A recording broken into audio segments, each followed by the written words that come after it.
So, good morning. In the previous class, we have briefly seen what are the types of receptors. I have already told you that there are two types of receptors. Generally, receptors are in transmembrane receptors, and intracellular receptors. So, transmembrane receptors are these type 1, type 2, and type 3, that is ligand gated ion channels, G protein coupled receptors, and tyrosine kinase receptors. And the intracellular receptors, type 4 is intracellular receptors. You will see each one. So let us see the first type, that is a glycan gated ion channel. These are present in the trans cell membrane. So if you see this, these are 5 globular subunits. They are traversing cell membrane, and there is a binding site here. It is a binding site, red color patch కనిపిస్తుంది కదా. This is a binding site of this ligand gated ion channel. So always, actually this ion channel is always closed. But when it receives signals from the messenger, when the messenger comes and binds to this binding site, this ion channel is gets open. So this is a receptor, okay? This is a binding site of the receptor. When messenger comes and sits at this binding site, there is a induced fit in the ion channel, and the ion channel gets open, and then you will see that when this ion channel is open, this allows the flow of ions through this channel. Generally, which type of ions are seen in the body? Potassium, calcium, sodium, all these ions are present. Each ion will have its specific receptor. So this closing and opening of ion channel is very important inside the body to maintain the ionic concentration in the cells. So every cellular activity will require we will require ions. So the maintenance of this cellular concentration is also very important. So this ion channel, which is generally closed, and it opens only when it receives signals from the messenger. Once it receives a signals from the messenger, it opens and allow the flow of ions. You can see here, flow of ions. But when after allowing the flow of ions, when the messenger again leaves this receptor, this ion channel is again closed. You can see here, this is another diagram which indicates the same. This is an ion channel that is present in the membrane, cell membrane, and here this is a cell. So this is a binding site of this receptor, ion channel receptor. When the messenger brings the signals and it binds to the uh, binding site of the receptor, this ion channel is opened here. You can see this is the opening of the ion channel. Now it allows the flow of ions to this cell membrane into the cell. See here. Next type of a receptor is G protein coupled receptors. What is the role of these receptors is they activate the signal protein G protein. Okay. Let us receptor. Okay. Let us first take up all the diagrams now. Now see, this is also present in the cell membrane. This traverses through the cell membrane. This is a G coupled receptor. If you see this, there are two binding sites in this G protein coupled receptor. This is the extracellular region, and this is intracellular region. And when this intracellular region is always closed, but when it receive when the but with this messenger, sorry, when this receptor receives signals from the messenger, and when the messenger binds to this receptor binding site, this other binding site, that is intracellular binding site, it opens up. So when the messenger comes and sits here on the binding site of this receptor, extracellular binding site of the receptor, there is an induced fit here in this binding site, and this induced fit is compatible for the G protein that is coupled with GDP. Okay, this is G protein. You can see the three small subunits here. So G protein consists of three subunits: alpha, beta, and gamma. You can see my cursor here. This is alpha, beta, gamma, and this is coupled with GDP. Now this G couple GDP, it will recognize the binding site of this G protein coupled receptor, and it will come and sits here. Okay, this will get open, and you can see the G protein that is coupled with GDP. It is binding with the G protein coupled receptor now. Now when GDP comes and binds with this there is induced fit in the GDP in the G protein itself. This is G protein in the G protein active site. So G protein active site to which the GTP is bound, there is a slide due to slight induced fit. There is a slight induced fit when it binds with this G protein receptor. So that induced fit, it will change the shape of this active site so that it will no longer it will recognize GDP. So GDP is not compatible with the active site of this G protein. Now this active site, now it is compatible to bind with GTP, not GDP. So GDP departs from the G protein and GTP comes and binds with the G protein.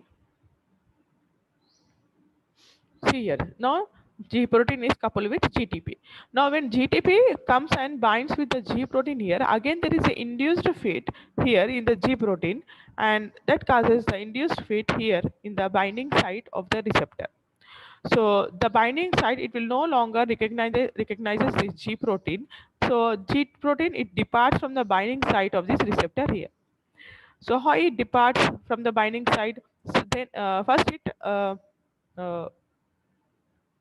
separates into two parts. One part is alpha protein that is bound with GTP. Another part is beta and gamma subunits. So this G protein that is coupled with GTP, it departs from the receptor binding site as alpha GTP and beta and gamma units. Now this alpha subunit of G protein that is coupled to GTP, now it acts as a secondary messenger for other enzymes. Okay, it acts as a secondary messenger for other enzymes. So now it goes and bonds with the other enzymes and carries out these signaling pathways. Now this G protein subunit, it activates membrane bound enzyme. How it activates, let us see. Now, as we have seen in the previous slide that G protein is separated into three different parts. All the subunits are separated. One subunit is alpha subunit that is bound to GDP. Now, this acts as a secondary signal for this enzyme, that is adenylate cyclase. Okay, this is the enzyme that is it acts as a signal for this enzyme. Now, this when it goes, this enzyme is having a active site and there is a binding site. This binding site is known as allosteric site.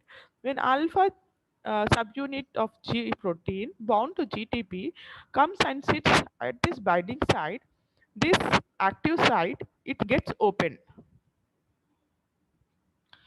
that is previously closed.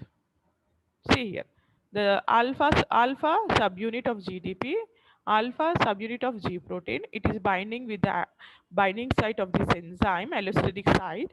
Now there is a change in the active site. It causes an induced fit for this enzyme, and there is this active site gets open now. Now this active site, now it is open for the other signals, for the other substrate to come and bind with this enzyme. So again, this enzyme, it carries out the secondary signaling pathway. So there is a cascade of signals that are carrying out in the body. So this is about G coupled protein receptor. Now let us see tyrosine kinase receptors. These are very unique receptors because these receptors will have, not only they have a binding site, but they are also having active site. See here, this is tyrosine kinase tyrosine kinase receptor. Till so far, we have seen only the binding sites. We have seen extracellular binding site as well as we have seen intracellular binding site. But this is very unique because it has two regions. One is binding site, another one is active site. So this tyrosine kinase receptor, it acts as both receptor as well as enzyme. So at the receptor, when it acts as a receptor when it receives signals here at the binding site. Once this is also present in the cell membrane. The outer region consists of a binding site, and the inner region consists of a inner region that is inside the cell. It consists of a active site. Okay, here it acts as an enzyme. Here it acts as a receptor. So when it receives signals from the messenger, when the messenger brings signals and sits here, transmits to this receptor, it opens this active site, otherwise which is closed. Once this active site is closed, once this active site is open, so at this active site, since this is a tyrosine kinase receptor, all the tyrosine residues which are present at the active site of this enzyme or at this receptor are phosphorylated. Okay, they are phosphorylated. How they are phosphorylated? Let us see that. See here, they are all the tyrosine inhibitors. See, this is the active. This is the active site of the enzyme. This is the tyrosine inhibitor. They are phosphorylated by using ATP in the presence of magnesium. So tyrosine residues are now phosphorylated. Now this, let us see one example for this tyrosine kinase receptor. So epidermal growth factor is one of the example, and epidermal growth factor, it is a bivalent ligand. Bivalent ligand ante the epidermal growth factor is actually a messenger, and it is a bivalent messenger, or we can, messenger is also known as ligand in the in this terminology of receptors. So in this epidermal growth factor, it comes to the receptors here, the tyrosine kinase receptors. Since it is a bivalent ligand, it will bind with the two receptors here, epidermal growth factor receptors, two receptors here. Okay, one messenger is binding with the two receptors because it is a bivalent. See here how it is coordinating with the two receptors here. Now, each receptor will have its active site, and these active sites are closed in the absence of this epidermal growth factor messenger or ligand. So, once this EGF binds with these receptors, kinase receptors, these active sites gets opened up. Once it gets opened up, all the tyrosine residues or amino acids which are present in here, they get phosphorylated. See here, phosphorylation of this tyrosine kinase inhibitors. Now this phosphorylated protein that is present here, it acts as a receptor for other uh, to carry out the other uh, signaling pathway. Okay, this tyrosine kinase here, these phosphorylated proteins, they accept the signals from other uh, messengers. Okay, in this way, these phosphorylated proteins, they carry out the cellular reactions. Generally, they are this enzyme, this tyrosine kinase inhibitor. It carries out the cellular reactions in such a way there is a cell division, and there is a growth of the cell. So generally these are the targets for the cancer drugs. Okay, these receptors are the targets for the cancer drugs. In the target cancer drugs, they inhibit these receptors by binding with the active site of this, and then active site of these receptors, so that the further phosphorylation does not occur and further cell division stops.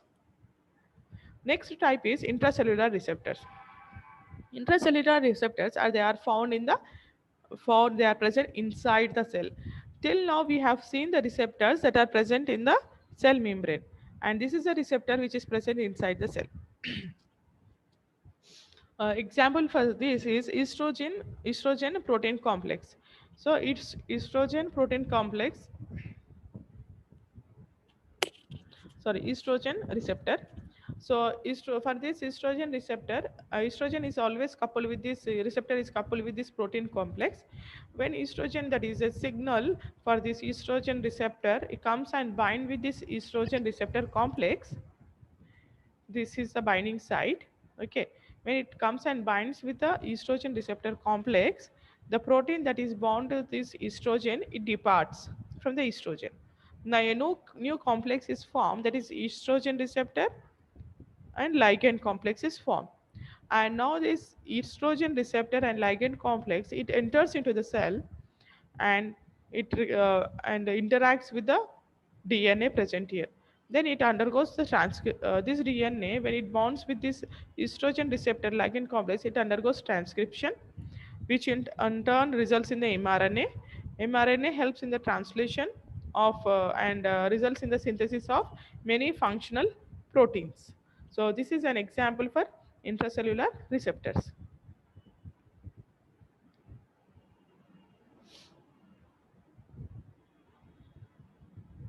Next topic here is about agonist and antagonist. So we have generally is what is the role of a receptor? What is the role of a receptor? It accepts signals from the various parts of the body, and it will carry out the cellular functions. Okay, so for the cellular function, the cellular has to accept the signals and it has to pass that signals to the cell. That is the role of a receptor. And what are antagonists and agonists? Antagonists and agonists are generally, they are drugs. They are given from the they are given from the outside the body. Mostly they are taken from the outside of the body in most of the cases. Why they are given? Because if at all, if the receptor is showing highest activity and if you want to shut down that receptor, so then you will take this antagonist. Okay, antagonist means which decreases the activity, which shuts down the activity of the receptor is known as antagonist. What is agonist? If the receptor activities is very slow, and if you want to increase the activity of the receptor, then you will use agonist. Agonist will is a substrate or a ligand which is taken from the outside. It is also a drug. It can also, you can also say it as a drug which is used to enhance the activity of agonist. Okay, now first let us see antagonist and its types. First type is competitive antagonist. Competitive antagonist, just now we have seen in the previous classes, we have seen in enzymes, we have seen competitive inhibitors and non-competitive inhibitors. Similar to that only, we have competitive antagonist. Competitive antagonist will have a similar structure as that of a messenger here. See here, the similar structure as that of a natural messenger here. So when we use antagonist here, so since this antagonist is having similar structure to that of messenger, it will compete to bind with the receptor's binding site with that of messenger. So messenger and antagonist, both they compete to bind at this receptor. So when the both are having the same receptor, the receptor binds to which molecule now? Whether it binds to antagonist or messenger, it depends on the concentration. Suppose if the concentration of antagonist is more, it will bind first. It will bind first to the receptor, and it will blocks the receptor's binding site from messenger. Now messenger is, there is no space for the messenger to bind here. But if the antagonist concentration is less and if the messenger concentration is more, messenger will bind here. This is same as okay. So this is a reversible antagonist. This is same. For example, if there is inflammation in our body, we take drugs from the outside.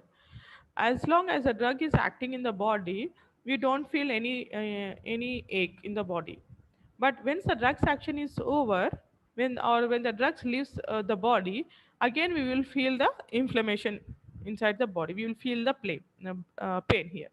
That is because of this competitive antagonist. So competitive agonist is a drug that is taken, suppose that is taken to reduce the inflammation in the body. As long as it is binding with the receptor, you don't feel any inflammation. But when the activity of that in antagonist concentration is less or it is over, and when it is leaving the body, again you feel the inflammation because antagonist concentration is decreased. Now again the natural substrate will bind with the binding site of the receptor. Okay. So here also this antagonist will bind with all the binding interactions like hydrogen bonding and all we have already seen. Now non-competitive antagonist. Non-competitive means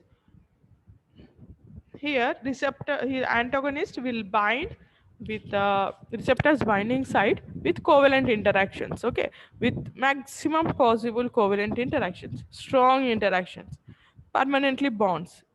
Here antagonist permanently it will bind to the receptor binding site. Okay, when it binds permanently, there is no space for the messenger or natural substrate. So generally, antagonist binds reversibly to the binding site. Different induced fit means that the receptor is not activated.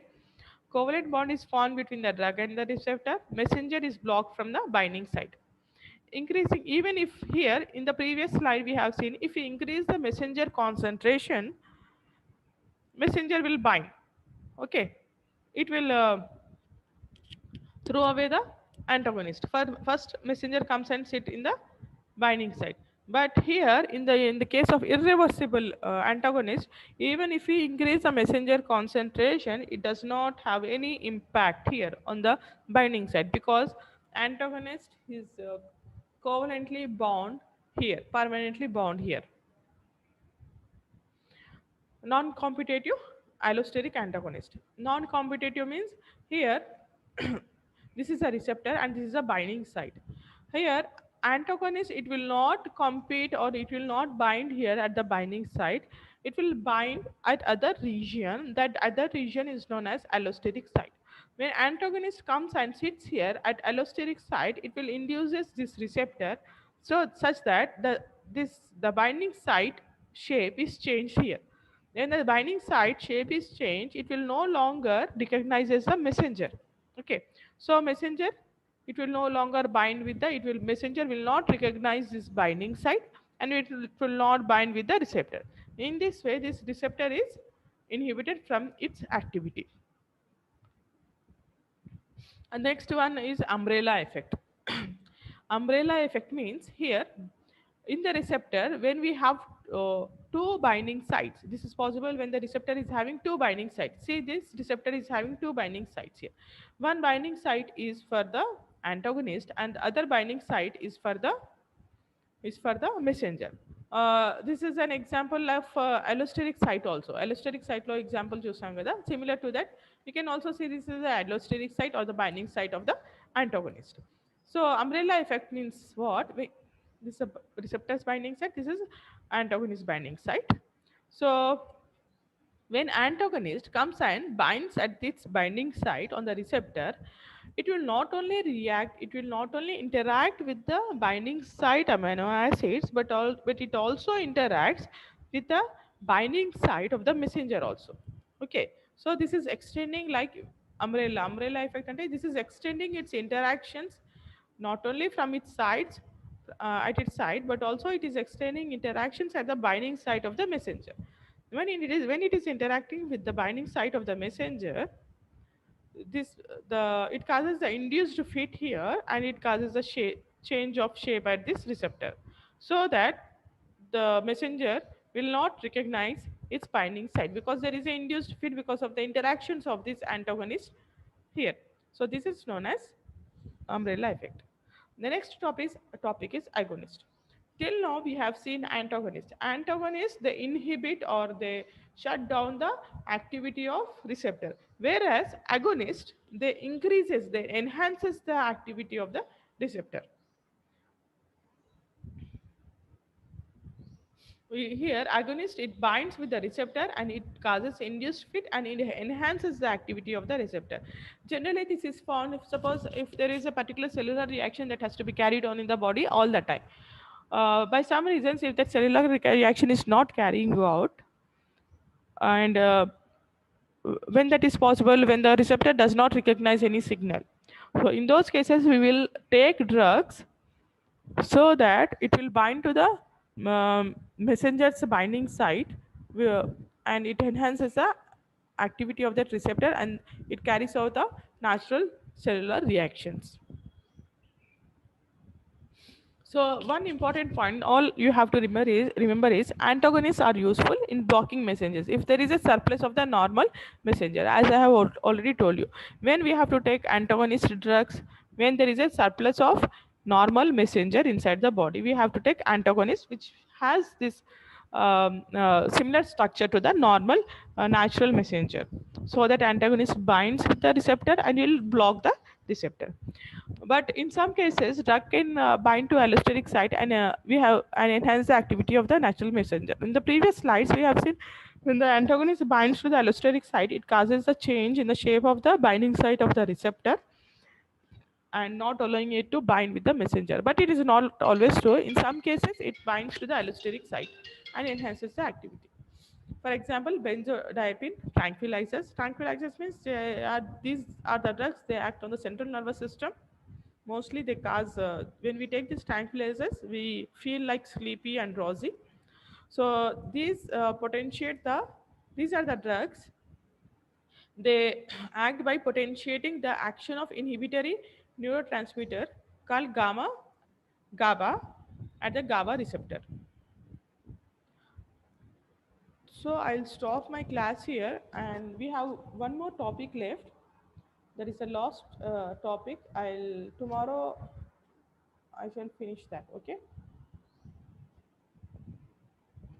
Tomorrow will be the last topic of this chapter. Okay. I'm ending my class here. Tomorrow at the same time I'll take the chemistry class. Okay, girls. Thank you all for joining.